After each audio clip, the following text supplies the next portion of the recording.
The Arizona State Sun Devil football team is coming off a Big 12 Conference championship and a nail-biter double overtime loss to Texas in the college football playoff quarterfinals.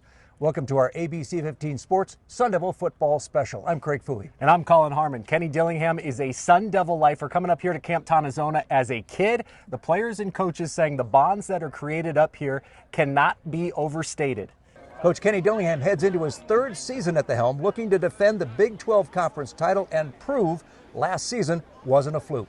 Coming up, we're sitting down with Coach Dillingham, wide receiver Jordan Tyson, and we'll hear from some of the other key players and coaches. Good operation, good operation. We're also taking you inside ASU special teams as we mic up special teams coordinator Charlie Regal. The next half hour is all about the Sun Devil football team. So Sun Devil fans, let's get ready for the 2025 football season. So Collin, after spending time up here at Camp Tontozona with the ASU football team and knowing that just about everybody's picking them to win the Big 12, finish maybe number 11 in the nation and get back to the playoffs, what are your thoughts? They certainly have the talent to do it. You talk about the guys that are coming back, and continuity is such a big thing between keeping essentially their entire coaching staff and roster intact. I mean, that's a big thing. And when it's led by a quarterback that's in the Heisman conversation, that's piece one. You got one of the best wide receivers in the country in Jordan Tyson. You have experience on the O-line coming back, 10 defensive starters. You have all of that kind of at your fingertips. But I will say this, heavy is the crown of the Big 12. I mean, it's a conference that has a ton of parity, and now ASU's not sneaking up on anybody. They were able to do that last year. They're going to get everybody's best shot this coming season, and that's hard to weather. I like the fact that 4 of their 5 starting offensive linemen are coming back. That helps Sam Levitt, right, coming into his redshirt sophomore year, right? The kid's still young. It seems like he's been around forever. But then you've got the running back by committee now with the 2 key running backs in the back trying to replace Cam Scatterby, which what I've seen here at Camp T, they're doing pretty well so far. We got a whole different outlook on that running game. And then the receiving core looks good. The tight end room is totally different. And defensively, they finished number 1 in the Big 12 Conference last year, stopping the run. Weren't so good in the red zone, and then they've got a kicker this year. Finally, we saw a 55-yard field goal the other day. I know we're at elevation and it's Camp T, but man, that's impressive. I think the other thing, though, is that last year it was a program that was unsure of itself coming up here. They didn't know who their quarterback was, and a whole long laundry list of question marks. Now it's a team that has confidence, has the belief, it has the backing from the fan base. That's a big component of this team, thinking that they can do what they did last year and even take it a step further.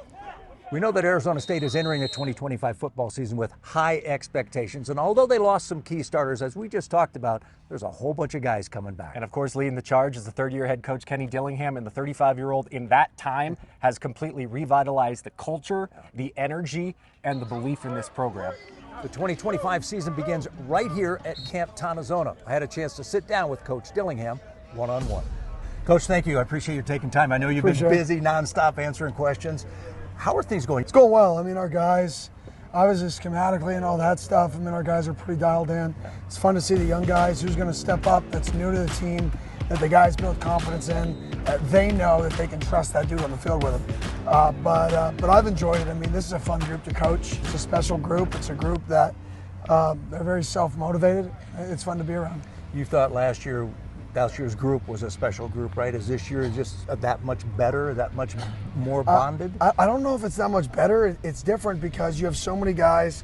The relationships, you're not learning as much about people as you did last year, but the relationships are probably deeper. It's a different team from that perspective. You talked about recruiting versus retention. It looks like you did a great job, you and your staff, on retention. Yeah, that's our goal. I mean, we want to develop, we want to sign kids, and if the kid's not ready to play in years 1, 2, and 3, we want to make sure he understands that, like, we still want you here, right? And we still believe in you, and it may be years 4 and 5, your redshirt junior and senior year before you play, but guess what? If you're the best version of yourself when you leave the program, that should be your goal. Nobody drafts somebody or nobody hires somebody that says, oh, who were you 4 years ago? No, they want to know the knowledge you know now. They want to know how big you are now. They want to know how good you are right now. So for us, stay focused on the main thing, which is being the best you can be every day. And when you leave the program, hopefully you're the best version of yourself that you could have been. You have a lot of core beliefs that you bring to the table every single day. What would you say are the top 3 or 4 of those core beliefs that you want this team to embody? Yeah, being a good person. I think that's number 1. I want our guys to be around each other and just be a good person. Pick up after yourself. It doesn't matter if the person can help you, be respectful to them. You know, so many people, they I joke around with our guys. It's funny now that I'm the head coach, so many people are nice to me. And it's like, and I told the guys, when people treat me different than other people, I already know who that person is. You just revealed yourself to me because you're treating me different than somebody else who can't help you. I learned everything I need to know about you right now. And it's treat everybody well, be a good person. 2 is just making good decisions, like learning what a good decision is. And that's not just, a bad decision. It means go to bed, hydrate, like the little things that go into being successful, and then learn how to love life. Whatever you're doing, attack it, find a way to love it, find a way to enjoy it, and you're gonna be good at it, and then other people are gonna call you successful. How's all the accolades coming your way this year, you and the team, and 11th in the coaches poll and picked to win the Big 12? How are you handling and managing all of that? Yeah, I really don't look at that stuff. Yeah. It's hard to ignore it though, right? You see it. Yeah, I see it, but it doesn't have an effect. I'm very aware that that's irrelevant. Okay. I just am, and I hope our team feeds off of that. That was last year's team. That was a team that won all games by 7 points or less. We're 5-0. Okay, flip those games. It's a whole different season. Yeah. So when you talk about winning the margins in this league, you have to win the margins. So all these rankings and all that stuff, I'm not trying to win the off season. I'm trying to win football games. We're about substance. We're about, September through December through January. So that's when we want to be at our best. We want to be talked about the most, September through January, and that's our goal. Despite all the buzz around departures like Cam Scadaboo, which we've talked about ad nauseum over the summer, Arizona State has 221 reasons returning starts to be optimistic about this year for the 2025 season. That's the most of any Power 4 program. And then you talk about the returning production, 79% coming back. That's the second most in the country. A lot of reasons to be excited if you're an ASU fan. You got to avoid and starve those expectations and those distractions. And that's the biggest key that anybody's got. Clear the slate. You're an 0-0. Sit back, remember how we got here, and get back to some fundamental, tough, physical football. I mean, you talk about Heisman and national champs, so that's kind of the goals. But you worry about that, before the season, and just summer talk leading up to give you more motivation and stuff to work harder. But now it's like I said, just every single day getting better. We want them to seek challenge right now because we know the challenges that lie ahead this season. So, that's on us as coaches to continue to challenge our guys and not let them be comfortable. Just like last year when we ranked 16th, we knew it was nothing.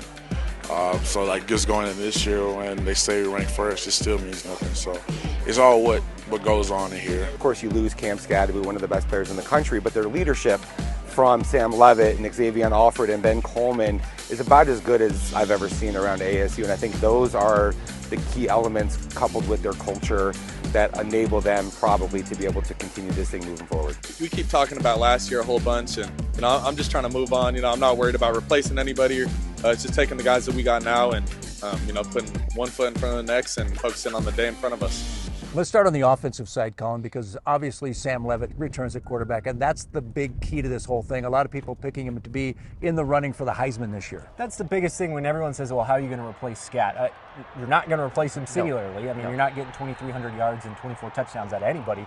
But yeah, now you have a quarterback that has the confidence, the belief. Again, he was starting this Camp T last year, not knowing if he was going to be the starting quarterback. Now he's in the preseason Heisman conversation. You look at the offensive line. You mentioned it earlier. They got 4 or 5 starters coming back. That's huge. Yes. Their wide receiver room is deeper top to bottom. Jordan Tyson, Biletnikoff Award, preseason watch list. Arguably a top 3 receiver in the country. Yep. And you look at the guys behind him, though, that can make the plays. Malik McClain, you got the 2 transfers coming in, and Jared Hamilton from Alabama, nicknamed him Turbo, because he can get behind the defense, and then Jalen Moss from Fresno State. And then with the running back room, it's going to be a collective. It's going to be a committee. You look at Kyson Brown and you look at Kanye Udo from coming in from Army. It's going to be more like a 1A, 1B. There's such different style of running backs that, it's not just going to be one guy. So it's going to be a collective. And on defense, you've got that whole front group coming back. I mean, you've got Clayton Smith and CJ Fight. Defensive line has put on 70 combined pounds. They've gotten bigger. The depth has gotten better. So that defense looks good, and the secondary is solid. I mean, you can't complain about 10 starters coming back on defense. Brian Ward was saying earlier that in all his years of coaching, he can think of maybe one time he's had even close to this number of guys coming back on defense. Yeah. I mean, they've got 14 guys that have played 200-plus snaps last year. I mean, that's nothing to scoff at. Yeah. They are not lacking in any department on that side of the ball. When we saw last year, that was a unit that got better each week, and they were playing so well at the end of the season. They're starting to turn teams over, so that confidence on that side of the ball. Yeah, they're coming back ready to roll this year. And the kicking game looks better, like they might be able to rely on a field goal kicker. If they use one, Kenny loves to go for it on fourth down. He does.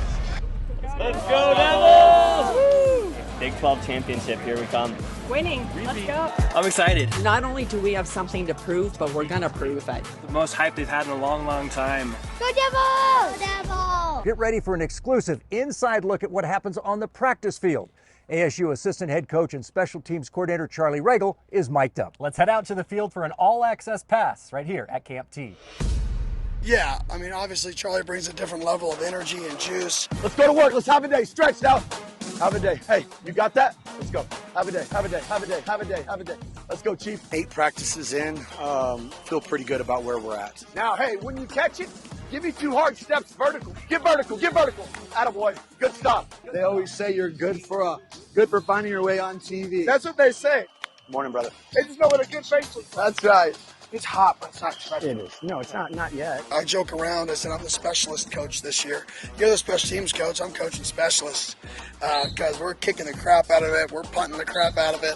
We're snapping the crap out of it. So I'm the specialist coach. So I'm fired up about that. How convenient. I want to check back in like December and see if he's still the specialist coach. Oh, yeah, there's Heinz Ward. 3 steps, champ. Nice 3, good 3 slides. Stay together. Good. Good, Gemetto. Good. I like that. I like that. Get mic'd up and be on TV a little bit. I'll come down here to my old roots. Show the D-line a little love. D-line a little love. They're around. They'll find us. Don't worry. They'll find us. We're going to get it. Get a little love right here. 3 for Canyon. 4 for our Aussie mate. It's just getting used to everything here in the States, right? Like every day is a new day for him because he's always got so many questions and he's like, Coach, I got a question for the day.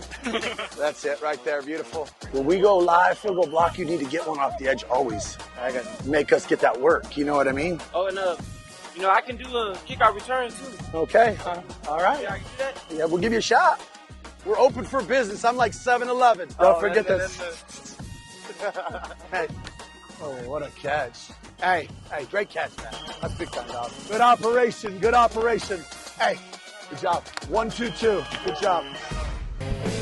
I'm excited. Pumped. We love the Sun Devils. We've been fans our whole lives. We're ready. Let's go. Let's go Devils. It's another exciting season. Love what Kenny's doing. Go Devils. There you go. One of the guys ASU will lean on heavily this year is redshirt junior wide receiver Jordan Tyson. He was having a breakout year last year, 75 catches, over 1,100 yards, 10 touchdowns before he suffered a season-ending collarbone injury in the second half at U of A. Now he starts this year on the Bolitnikoff Award watch list. I sat down with the preseason All-American wideout. Jordan, what a difference a year makes. Everybody was sleeping on you guys outside at least last year, and now nobody's sleeping on ASU this year. How different is the feeling? I think the difference this year is, we're responding to success instead of responding to doubt, responding to haters, responding to just nobody having belief in us. So I think it's just a different type of response. In this era of college football, you got the transfer portal, you got NIL, you got people pulling guys from everywhere, and yet you were able to not lose anyone off your 2 deep. You bring back 79% of your production. It's kind of unheard of in this modern college football.